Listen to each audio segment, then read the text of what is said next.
The Jedi Order is dedicated to keeping the peace, but they often rely on violence to protect the galaxy, creating an inherent contradiction.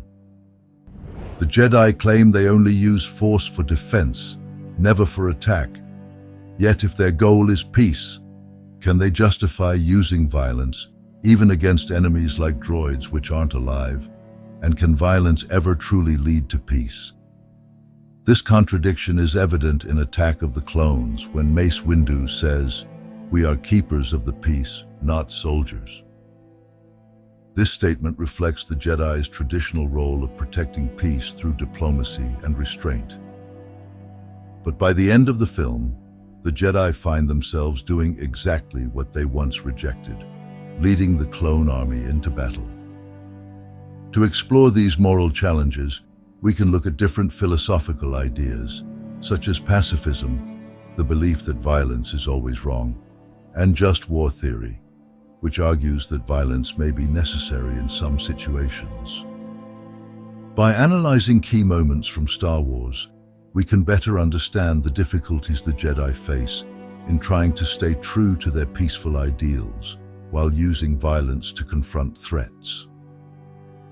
Just war theory is a set of guidelines that says violence is only acceptable under very strict conditions, mainly for self-defense and only as a last resort.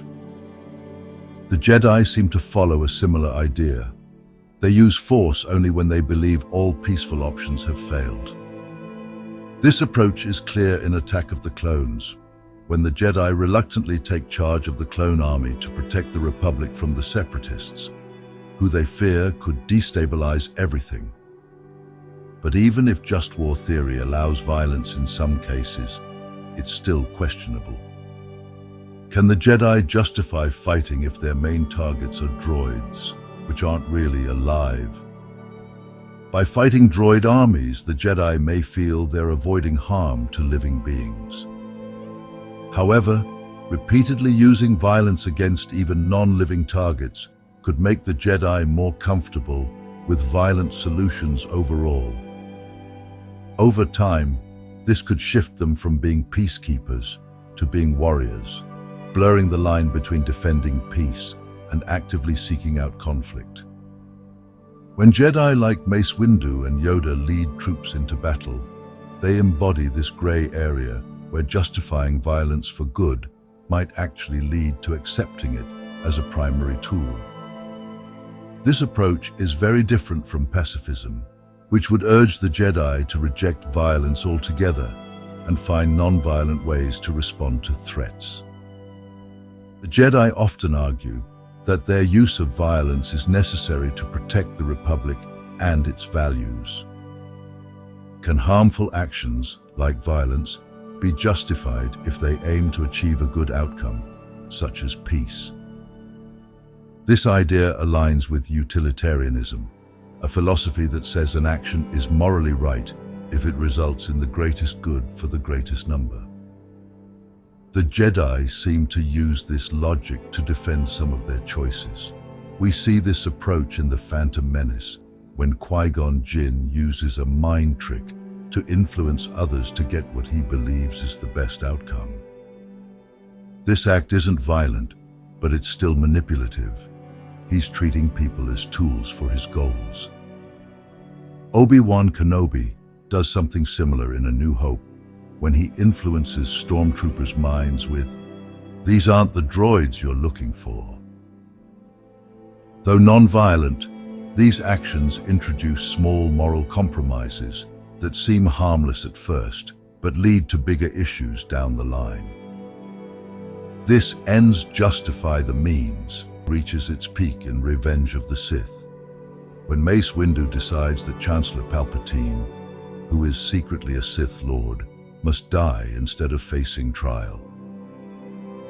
Windu's choice to kill rather than arrest Palpatine shakes Anakin's faith in the Jedi.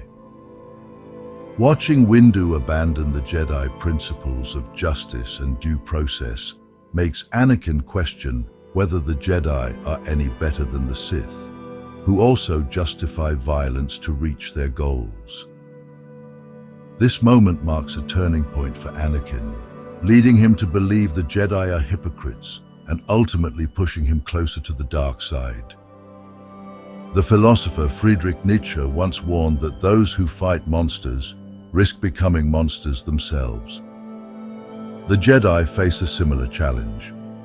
In their effort to stop the Sith, they start to act more like them, becoming authoritarian and imposing their ideas of peace and justice on the galaxy. A clear example of this is Anakin Skywalker's transformation into Darth Vader. Anakin begins as a Jedi Knight who wants to protect peace, but over time, constant exposure to violence and war warps his sense of what peace and justice really mean. The Jedi fail to see that their use of violence and control actually fuels the anger and fear that the Sith thrive on. In the end, Anakin becomes the very monster Nietzsche warned about, someone who fought against evil but lost sight of their own moral compass in the process. The Jedi Code creates a clear-cut view of the Force, dividing it into light and dark sides. This strict morality doesn't leave much room for understanding the more complicated reasons behind people's actions, which can lead to oversimplified judgments. Count Dooku, a former Jedi, is a perfect example. When Dooku leaves the Jedi to join the Separatists, the Jedi label him a traitor. While his actions are partly driven by personal gain, Dooku also sees real flaws in the Republic, which the Jedi ignore.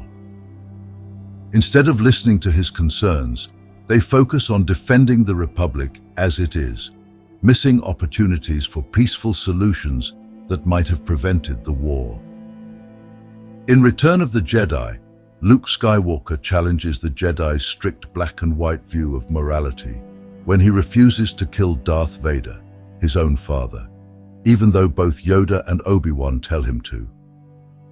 By choosing mercy over violence, Luke helps bring Anakin back to the light side of the Force. This moment shows that peace can sometimes be achieved through compassion and understanding, rather than rigid adherence to an absolutist moral code. In the end, the Jedi's strong belief in their version of peace through order blinds them to the bigger moral issues they're creating. Their strict adherence to rules makes them too rigid, preventing them from seeing how their actions go against their mission of peace. The Jedi's failure to see how their violent actions contradict their peaceful philosophy allows Palpatine to manipulate the situation. This leads to the tragic events of Order 66, the near destruction of the Jedi Order, and the rise of the Empire. Ultimately, the Jedi's downfall serves as a warning about the dangers of being too rigid, ignoring moral complexities, and using violence in the name of peace.